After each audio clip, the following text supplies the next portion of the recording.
Hi, my name is Darren, and I love talking about current affairs on the continent. So I thought I would take a break for at least 3 days without coming here to talk about issues. But here's what caught my attention. So that's why I couldn't miss out, and I decided, let me do it. So the 59th Convention on Human Rights that is happening in Geneva caught my attention. Why?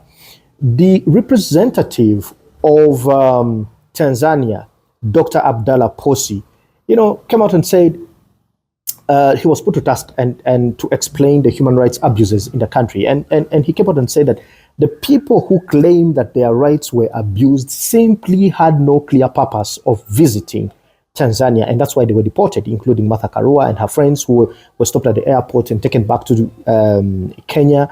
Agather was, deported back to Uganda, and Boniface Mwangi, who was also deported back to Kenya. So there was a lot of conversations there, including the whole debate in Parliament.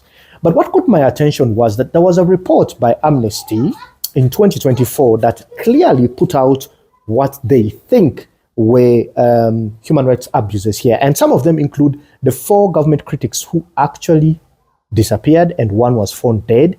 You can read that report, you'll find them there. And also police refusing members of opposition to hold rallies.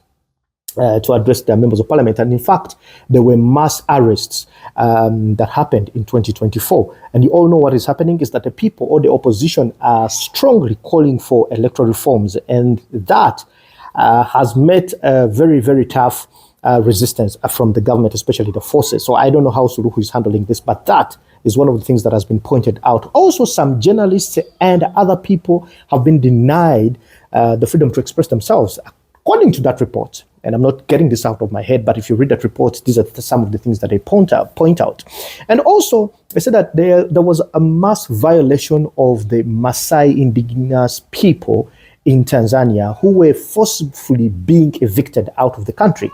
And I'm sure this caught all your attention. You must have seen it on BBC, all these international news, where the Maasai people were refusing to be evicted from that place in the interest of an investor, I think, who wanted to turn that place more profitable. But, well, there was no clear, I think there was no clarity between the government and the people of the Maasai. But yeah, that was also considered a violation of human rights.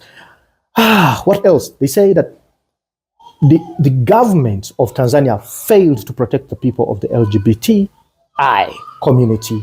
And that alone means that there are lots of human rights violations in Tanzania. So how does the government respond to this? I don't know, because they have an election this year, 2025, which is going to be happening in October. And you can see the force that is coming through from Tanzanians. I see the hashtag a lot of Change Tanzania. They almost hold a Twitter space almost every single day. If you follow those conversations, you see people are trying to say, no, we need electoral reforms.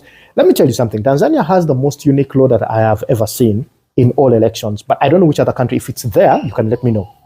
Where once the presidential election is held and one is defeated, there is no appealing the decision. It's not that you can't petition and say, I don't think this election went well. We need to. No, you move on. Once you're defeated, that's it. Life goes on. Wait for the next cycle. And it's tough, but I mean, that's what the law says. But do they want to change that? Probably that's why they want to change it. And I think that's why Tundu Lissu is in jail, because he said that no reforms, no elections. That is according to him. Something that has met serious resistance and has found himself in jail on charges of treason. It's not the first time he's been in prison. I've already said this even on there's a video I had on Tundu Lissu here on my channel, where I talked about how many times he's been arrested for sedition. One against the religion and also government cases. That was arrested twice in 2017. So what's going on in Tanzania? So you guys better tell me whether there are actually human rights abuses in the country or no. Maybe Dr. Abdallah Posi is right and the Amnesty report is wrong. My name is Darren. I'll see you in the next one.